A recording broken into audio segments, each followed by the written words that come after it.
Assalamualaikum warahmatullahi wabarakatuh. Sahabat perspektif dimanapun Anda berada, selamat datang kembali di podcast Hasnawi Haris Perspektif. Pada episode kali ini, kita akan membicarakan tentang mahasiswa baru. Kita tahu kampus-kampus negeri di seluruh Indonesia di 1 bulan terakhir, di bulan Agustus, melakukan penyambutan mahasiswa baru. Mungkin di 2 atau 3 pekan akan datang, kampus swasta juga akan melakukan hal yang sama, melakukan penyambutan mahasiswa baru. Nah, karena itu rasanya perlu kita berbagi perspektif dengan pemirsa kita, terutama mahasiswa baru, bagaimana mereka harus melakukan adaptasi dengan dunia yang akan dihadapi sebagai seorang mahasiswa.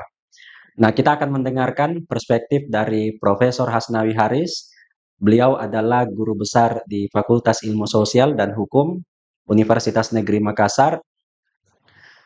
Ada banyak pengalaman dan profil beliau. Salah satunya di dunia kemahasiswaan, beliau adalah Ketua Senat Mahasiswa Perguruan Tinggi pertama di Indonesia, Prof ya. Saat Pertama itu di UNM, di Universitas IKIP, Negeri, ya. IKIP Ujung Pandang yang sekarang bernama Universitas Negeri Makassar. Ya. Dan tentu kita akan mendengarkan bagaimana perspektif edukasi dari pengalaman panjang beliau di kampus. Ya. Prof, barangkali sebagai pengantar dan pembuka, sebetulnya menjadi mahasiswa, tentu sebagai mahasiswa baru, adakah hal yang harus disiapkan, Prof? Terutama karena ia sedang berada di fase transisi dari siswa ke mahasiswa, Prof. Ya. Baik, Pak Ari, terima kasih. Assalamualaikum warahmatullahi wabarakatuh, sahabat perspektif. Ya, ini saya setuju ya, 1-2 minggu ini, bahkan mungkin minggu depan, masih ada perguruan tinggi negeri yang masih dalam prosesi penyambutan atau penerimaan mahasiswa baru, dan saya kira salah satu poin penting ketika penyambutan mahasiswa baru dengan segala macam pengenalan kampusnya, ya, bagi mahasiswa baru ada satu kata kunci yang menurut saya memang penting difahami oleh tidak hanya mahasiswa baru, Pak Ari, tapi juga orang tuanya. Orang tua, Ya, Prof. jadi Ya, ekosistem pendidikan tinggi itu harus paham bahwa adaptasi terhadap dunia yang baru bagi mahasiswa baru yang tahun ini masuk itu benar-benar harus mereka pahami. ya, Ya, supaya apa?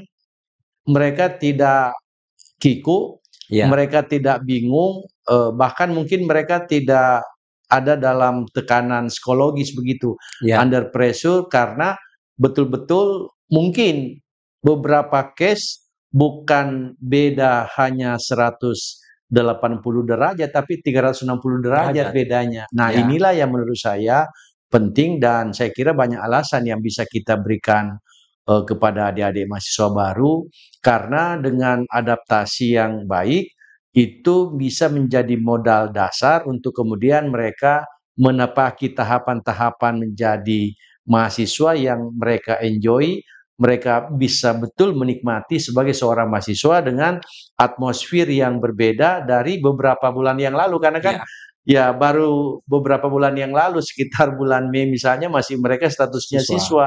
Ya, Di Juni, nah sekarang di bulan Agustus mereka statusnya sudah jadi mahasiswa, dan menurut saya tidak boleh tidak, mereka harus beradaptasi supaya kebiasaan lama tidak terulang, atau tanda petik perilaku-perilaku yang tidak mendukung untuk menjadi seorang mahasiswa yang sukses itu mereka tidak ulangi, begitu Pak Ali. baik, Prof.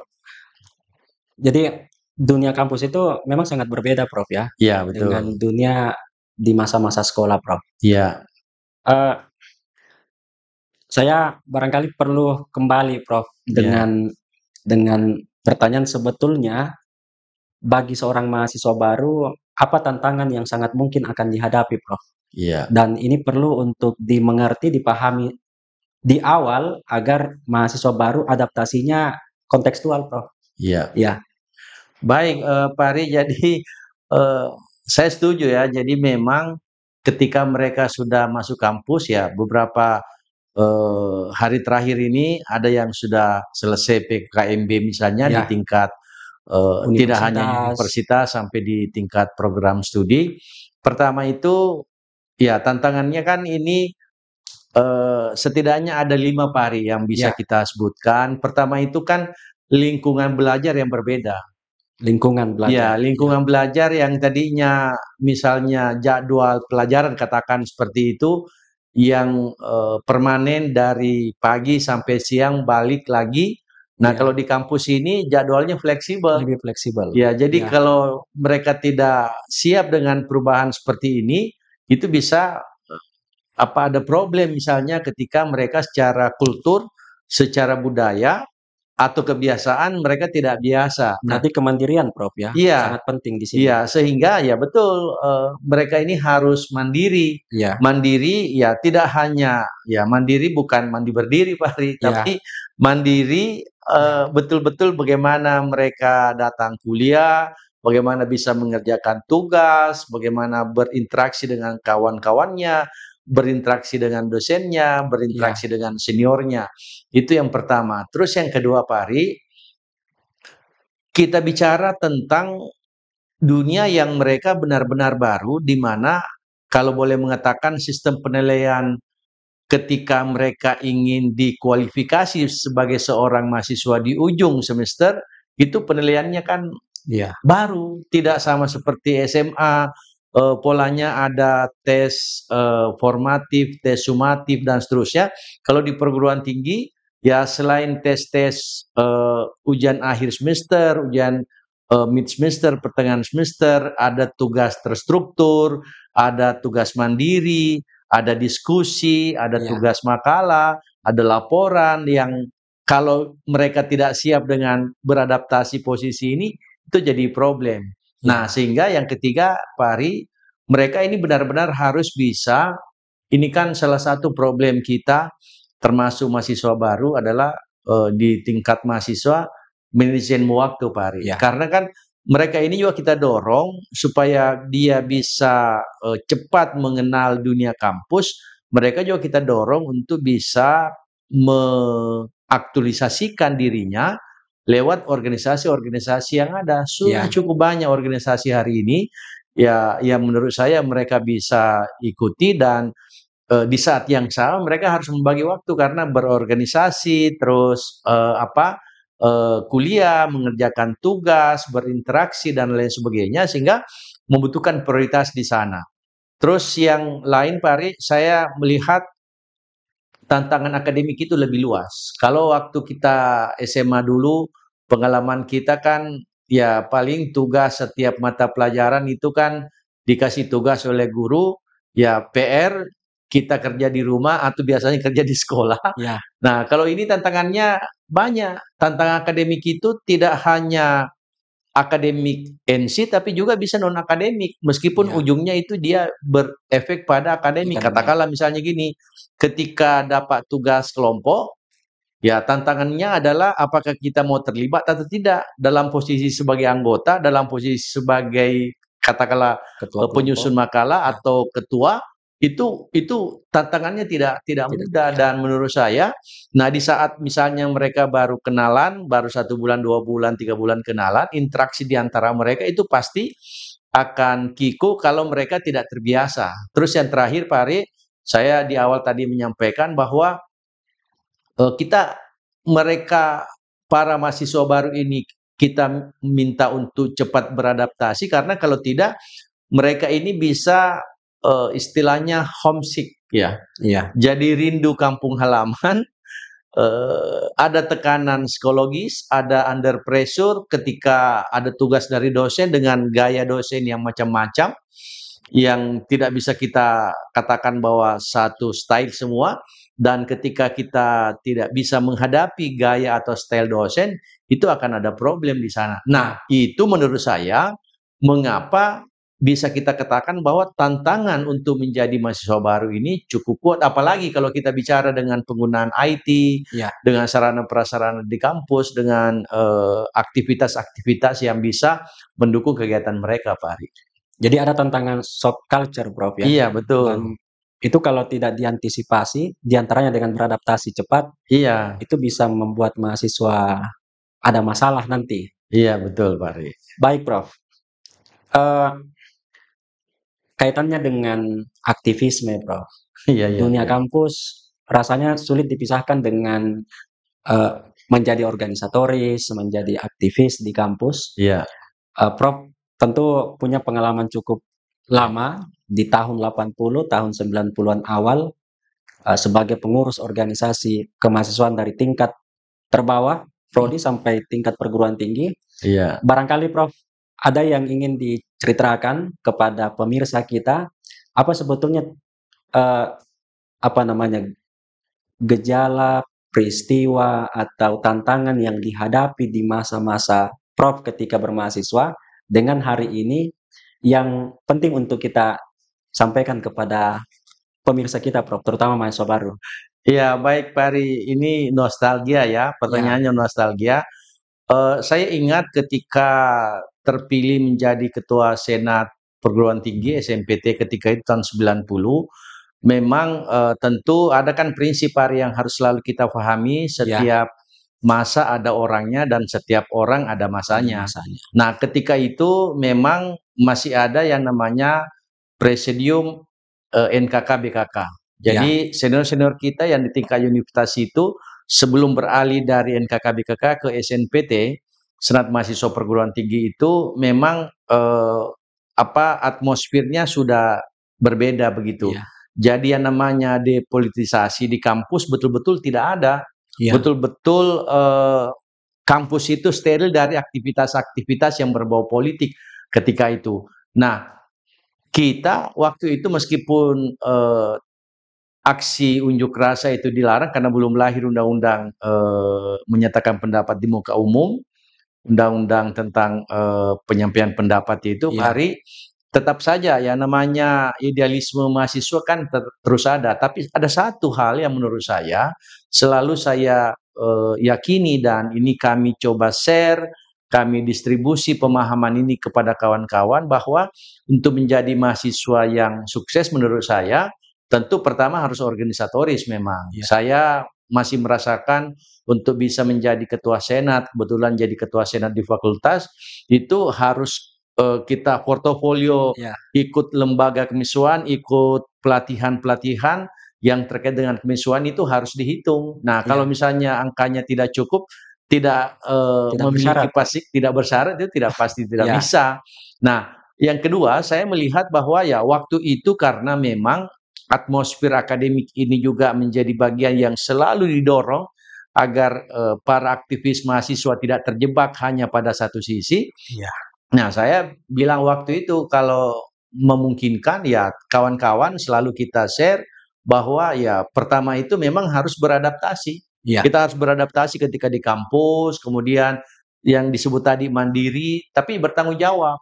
ya, Nah, kita ingin mengatakan bahwa ya sekalipun kita mahasiswa yang punya idealisme, tapi tidak boleh melupakan tujuan akhirnya adalah menjadi seorang sarjana. ya, Artinya akademik tidak muncul. Nah, ya, itu yang kami rasakan tahun 80-an akhir, tahun 90-an yang ketika itu memang sebelum reformasi itu ya, Pak Ari, sehingga benar-benar itu mohon maaf kalau menyebut itu terkontrol, terkendalikan meskipun tentu perlawanan idealisme itu kan tidak bisa hilang. Nah, ini kita balik sedikit ya. ya, Saya minta Pak Ari, ini kebetulan Pak Ari ini ya, host kita mantan ketua Maperwa Universitas ya. Negeri Makassar tahun berapa itu Pak Ari? 2017, 2017. Ini kan Pak Ari ini angkatan 2012 masih saya ingat. Ya, Ya tentu yang saya sebut tadi Pak Ari, setiap orang ada masanya, setiap masa ada orangnya. Saya minta balik ke Pak Ari sebagai mantan aktivis mahasiswa di eranya, seperti apa menyikapi yang saya sebut tadi kalau di tahun 80-an akhir, 90-an itu kan atmosfer yang mengatur tentang kehidupan kampus berbeda ketika setelah reformasi, terutama ketika Pak Ari jadi ketua Mapperwa. Gimana itu ceritanya? Jadi betul Prof, saya setuju bahwa memang setiap masa itu gejolaknya, tantangannya, gairahnya tentu berbeda Prof. Iya, Dan karena itu orang-orang yang ada di dalamnya itu harus beradaptasi, harus iya, mampu membaca bagaimana situasi zaman yang dihadapi Prof. iya, Nah, dunia kampus, dunia aktivis, eh, seperti yang Prof tadi ceritakan, memang kelihatannya zamannya sangat berbeda Prof. iya, Ketika Orde Baru dengan kami pasca reformasi, meskipun sudah 2 dekade pasca reformasi, tapi atmosfer kebebasannya itu sangat terasa Prof. iya, iya, Itulah yang barangkali mendorong di era kami, eh, anggapan bahwa kampus itu adalah tempat paling merdeka di semesta itu sangat sangat mewarnai Prof iya, kehidupan berorganisasi kami di kampus. iya, Tetapi meskipun tidak ada yang kami sesali Prof di situ, iya, eh, memang rasanya pemahaman tentang kebebasan ini perlu untuk diinterpretasi ulang Prof, karena seringkali kebebasan dengan kebablasan iya. itu Beda tipis ya? beda tipis Prof, Iya, iya, beti betul. juga. Iya, Nah, karena itu ini menjadi menjadi tantangan di masa sekarang Prof. iya, Nah, mungkin untuk mahasiswa baru, karena aktivisme seperti yang tadi Prof sampaikan itu tetap penting, pengalaman berorganisasi juga sangat penting, tapi ada ekosistem akademik yang mengikat kita dan iya. itulah tujuan awal Nah, dari hidup mahasiswa. itu yang berbeda Pak Ari. Ya, Jadi kalau kita dulu kan yang namanya aktivisme itu ya orientasinya tetap orientasi di akademik. Nah, kalau anak-anak sekarang ini ya meskipun kemasan berbeda, tetap iya, saja itu akademik karena begini, dulu kan kalau mau jadi PNS katakan begitu atau iya, mau jadi sesuatu itu tidak terlalu susah misalkan. Kalau hari ini ya, sekalipun Anda mantan presiden misalnya, di iya, mahasiswa maksud saya, Anda mantan ketua ketua Mapperwa, Mapperwa, tapi kalau ikut tes CPNS tidak lulus TKD-nya, wassalam. Artinya apa? akademik, Sebenarnya aktivisme itu perlu, tetapi jangan melupakan ini. Nah, itu iya. titik-titik temunya menurut saya, Pak Ari ya. Ya, betul, Prof. Iya, Nah, ini yang sering dilupakan. Mungkin iya, karena terbuai oleh betul. dinamika kampus sehingga melupakan sisi yang juga sangat penting ternyata Iya, pasca bermahasiswa, Prof. betul.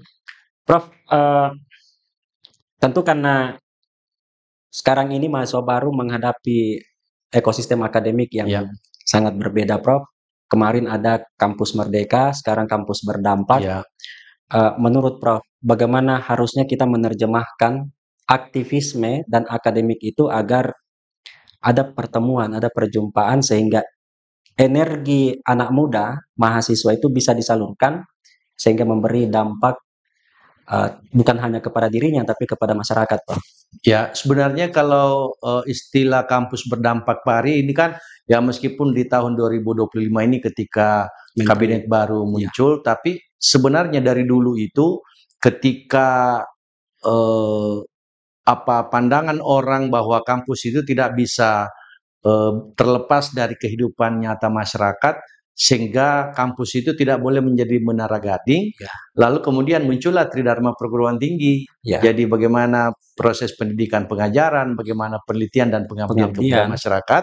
Nah, inilah yang menurut saya memang lebih kalau hari ini itu lebih diarahkan, didorong ketika penelitian mahasiswa, ketika dia meneliti katakanlah untuk skripsi, dia harus membawa dampak yang positif tidak hanya bagi dirinya tapi juga bagi masyarakat. Begitu ya, pula ketika dia melakukan kegiatan-kegiatan bakti sosial, dia harus paham betul bahwa mereka hadir ini untuk memberikan dampak positif bagi masyarakat, memberikan dampak positif bagi ekosistem yang mereka hadapi sehingga memang ya kalau saya ya tiga aspek tridharma ini semuanya harus berdampak. Jadi ya, pengajarannya ketika anak-anak kita dalam proses akademik itu harus berdampak misalnya. Jadi ketika aktivitas program yang ada di lingkungan kemahasiswaan benar-benar harus memberikan dampak. Nah, ini yang perlu menurut saya Pak Ari. Iya. Jangan sampai terjadi dampak positifnya kepada masyarakat, tapi tidak berdampak positif bagi dirinya. Nah, kita ingin tidak hanya masyarakat, tapi juga dampak terhadap diri mahasiswa itu pada semua aspek menurut saya, Pak Ari. Ya, karena di situ titik startnya, Prof. Iya, Jadi dampak ke diri supaya bisa iya. berdampak ke lingkungan, Jadi kan tidak lucu juga kalau berdampak positif bagi orang lain, sementara tapi dirinya sebenarnya dirinya tidak ya. berdampak positif Ini tentu, Pak kata Ari. kuncinya, Prof, ya, Betul, betul. untuk mahasiswa baru menerjemahkan kampus berdampak itu harus dimulai dari Iya, dirinya, Prof. betul. Prof, sebagai penutup dari Ya. perbincangan kita, barangkali ada edukasi kepada para pemirsa kita, khususnya mahasiswa baru, agar mampu lebih mudah beradaptasi dengan kehidupan kampus. Ya, baik, Pak Ari, sebagai edukasi kita pada topik kali ini tentang bagaimana sesungguhnya adaptasi terhadap dunia perguruan tinggi, ada 3 hal yang menurut saya, Pak Ari. Pertama itu adaptasi itu sendiri. Ya. Jadi adaptasi itu keniscayaan. Harus. Ketika mahasiswa tidak bisa menyesuaikan dirinya dengan perubahan kultur, perubahan perilaku, perubahan interaksi yang mereka hadapi di tengah-tengah teman-temannya, kemudian di tengah-tengah masyarakat ketika mereka sudah kuliah, itu tanda-tanda mereka bisa gagal. Nah, Ya. pertama itu memang harus beradaptasi. Yang kedua mandiri. Ya. Mandiri ini, Pak Ari, bukan bawaan. Mandiri ini menurut saya harus disimulasi, Dibentuk, Prof. dibentuk. Ya. Sehingga kalau mereka biasanya dari pagi kuliah, pulang siang, nah kalau tiba-tiba misalnya jam kuliahnya misalnya masuk sore, Ya. ya apa yang harus dilakukan dari pagi sampai siang ini sebelum sore untuk kemudian tidak menjadi terbuang waktu percuma. Dan yang ketiga, Pak Ari, ya anak-anak kita hari ini, anak-anak generasi Z hari ini harus diedukasi bagaimana bertanggung jawab dengan pilihannya. Nah, ketika mereka bisa melakukan itu, adaptasi mandiri dan bertanggung jawab, menurut saya itulah kunci pertama ketika adik-adik bisa menjadi orang yang sukses di kemudian hari. Itulah makanya sebenarnya saya termasuk orang yang sangat setuju mendukung bahwa tidak boleh tidak seorang mahasiswa baru itu harus mengikuti yang namanya PKKMB karena di sana kita dapat ada imajinasi lah di sana, ada inspirasi di sana. Saya bangga misalnya ketika saya masih mahasiswa baru, ingat saya, oh enaknya jadi tokoh mahasiswa, jadi ketua himpunan, enaknya ya jadi ketua senat waktu itu namanya senat. Kalau sekarang badan eksekutif mahasiswa itu terinspirasi kita dan itulah yang kita bawa secara tidak sadar masuk dalam frame berpikir kita yang kemudian membentuk kita untuk bisa bagaimana mengaktualisasi diri untuk mencapai derajat bagaimana jadi ketua himpunan, bagaimana jadi ketua BEM, bagaimana jadi ketua Mapirwa, bagaimana jadi di tingkat fakultas ketua UKM dan seterusnya. Nah, ini yang menurut saya penting sehingga kita harus tetap mengucapkan selamat beradaptasi bagi mahasiswa baru, selamat menjadi orang yang mandiri dan selamat menjadi orang yang bertanggung jawab. Saya kira itu Pak Ari ya. Baik, Prof. Terima kasih atas perspektif dan edukasinya. Sahabat perspektif dimanapun Anda berada, demikianlah perbincangan kami. Pahami lebih dalam, edukasi tanpa batas, dan salam perspektif. Salam perspektif. Wassalamualaikum warahmatullahi wabarakatuh.